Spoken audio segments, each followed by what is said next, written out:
네, 안녕하세요. 이번 시간에는 블로그 이해에 대한 기본적인 과정을 다룰 건데요. 블로그란 어떤 건지, 블로그에 대한 이해를 도울 수 있도록 블로그를 설명을 해드릴 거고요. 그리고 이 블로그를 어떻게 기획을 해야 되는지, 기획하는 방법에 대해서 말씀드리도록 할 거고요. 그리고 블로그는 검색이 가장 중요한데요. 검색될 수 있는 방법들이 어떤 것들이 있는지, 검색될 수 있는 블로그 만들기에 대한 방법을 말씀드린 후에 실제 검색 포털에서 블로그를 개설하는 방법을 말씀드리고, 블로그에 결국 콘텐츠를 만들어서 생산을 해야 되는데 어떻게 콘텐츠를 체계적으로 수집할 수 있는지에 대해서 이번 시간에 다루고자 합니다. 눈이 녹으면 뭐가 될까요? 눈이 녹으면 물이 된다고 생각하시나요? 아니면 봄이 된다고 생각하시나요? 일반적으로 마케팅은 판매랑은 다른 개념입니다. 우리가 눈이 녹으면 물이 된다라고 하는 것은 논리적인 접근을 하는 거고요. 사실 논리적인 접근 못지않게 마케팅에서는 감성적인, 정서적인 접근도 상당히 중요합니다. 눈이 녹으면 봄이 된다라고도 생각하실 수가 있습니다. 우리가 일반적으로 보면 판매는 지금까지 있는 상품을 판매하는 개념이고요. 마케팅은 고객으로 하여금 사고 싶어지게 하는 체계를 구축하는 것이라고 할 수 있습니다. 마케팅을 잘 하시려면 논리적인 사고도 있으셔야 되지만 정서적인, 감성적인 발상도 상당히 중요하다고 할 수 있습니다. 정보 취득 방식이 변하고 있습니다. 소비자에게 여쭤봤어요. 정보를 찾을 때 어디서 찾으세요? 혹은 특정 제품과 서비스를 이용하고 그것을 어떻게 공유하시나요? 라고 물어봤을 때 아주 많은 분들이 구매 결정에서 정보를 취득하고 사후에 구전 및 공유를 하는 형태에서 보면 아주 많은 부분에서 인터넷이 쓰여지고 있음을 알 수가 있습니다. 제일기획에서 최근에 발표한 통계 자료에 의하면 여러 가지 광고 매체 중에서도 인터넷 안에서도 모바일 성장률이 가장 높은 것으로 보여지고 있습니다. 이 자료가 무엇을 의미하냐면요. 앞으로는 인터넷에서 보여질 수 있어야 되고 해당 콘텐츠가 모바일에서 이용되고 모바일에서 활용될 수 있다는 것이 무엇보다 중요하다는 것을 알 수가 있습니다. 블로그 마케팅 프로세스입니다. 우리가 일반적으로 블로그를 입소문 마케팅의 연장선상에서 생각하거나 아니면 아주 쉽게 그냥 우리 제품을 알릴 수 있는 용도로 생각하는데 전체 중에 인터넷이 부분일 뿐이고요. 인터넷에서 또 블로그는 아주 부분일 뿐입니다. 우리가 블로그 마케팅을 잘 하려면 외적인 환경 분석도 잘 알아야 되고요. 그 다음에 내가 갖고 있는 강점과 약점, 기회와 요소 요인들이 뭐가 있는지 알 필요가 있고 경쟁자는 어떻게 하고 있는지 이런 요인들도 좀 필요하고요.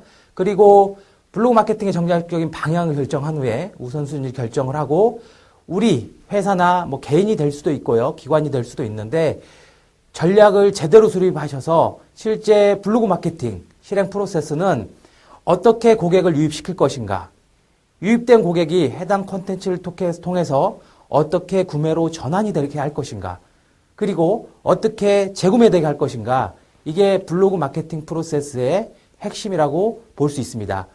네, 저희 강좌도 고객 유입, 구매 전환, 재구매 이 세 가지 활동에 중점을 둬서 설명을 드리도록 하겠습니다. 여러 가지 채널들은 많이 있습니다. 일반적으로 요즘에 많이 하는 페이스북 같은 것들도 많이 하시는데요. 페이스북은 페이지는 검색이 되지만 개인들이 하는 프로필 같은 경우에는 서로 친구가 되기 전까지는 상대방의 컨텐츠를 확인할 수가 없습니다. 물론 받아보기라는 기능이 있긴 하지만 기본적으로는 상대방의 컨텐츠를 보고 서로 커뮤니케이션 하기 위해서는 친구라는 관계를 득해야 하고요. 페이스북의 엣지링크 방식에 의해서 지나간 컨텐츠도 누군가가 다시 반응을 하면 위로 올라오긴 하지만 기본적으로 페이스북은 컨텐츠를 체계적으로 담을 수 있는 툴로서는 아직 부족합니다. 그리고 카카오톡이나 카카오 스토리 이런 것들도 많이 하시는데요. 검색 기능이 없죠. 지나간 것은 안 보게 되고 무엇인가 내가 생산한 컨텐츠를 체계적으로 보여주기에는 상당히 큰 한계성을 갖고 있습니다. 국내에서 다소 주춤하지만 트위터 같은 경우 인류 미디어가 만든 미디어 중에 정보 확산성이 가장 좋습니다. 정보가 아주 쉽게 확산될 수 있지만 정보 휘발성이 상당히 강합니다. 트위터도 정보를 담을 수 있는 툴로서는 상당히 부족합니다. 궁극적으로 소셜미디어, 이 입소문 마케팅, 블로그 마케팅을 제대로 하게 되시면 그 중심에 블로그가 있음을 알 수가 있습니다. 블로그를 하셔야 네이버, 다음, 구글 같은 검색 엔진의 검색을 통해서 고객을 유입시킬 수 있고요. 또 한 번 생산된 컨텐츠는 검색을 통해서 계속 고객한테 보여줄 수 있다는 장점이 있습니다. 이렇게 블로그에서 생산한 컨텐츠를 페이스북에 끌고 가서 컨텐츠 위주로 고객과 커뮤니케이션을 하는 방법들, 블로그에 생산된 컨텐츠를 트위터를 통해서 확산시키는 방법들, 블로그를 통해서 생산된 컨텐츠를 카카오톡이나 라인 같은 이런 커뮤니케이션을 통해서 확산하는 방법들이 가장 이상적인 활동이라고 할 수 있습니다. 물론 블로그 안에서 유튜브처럼 비디오를 올릴 수 있는 그런 기능도 있지만 동영상 쪽은 유튜브로 하면 조금 더 효과적이고요. 궁극적으로 블로그가 이 소셜미디어 마케팅 활동에 가장 허브적인 역할을 한다라고 말씀을 드릴 수가 있습니다.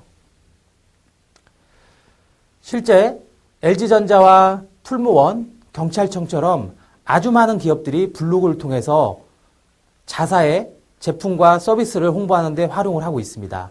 가장 잘하는 LG전자 같은 경우에는 실제 내부 필진도 많이 구비하고 있고요.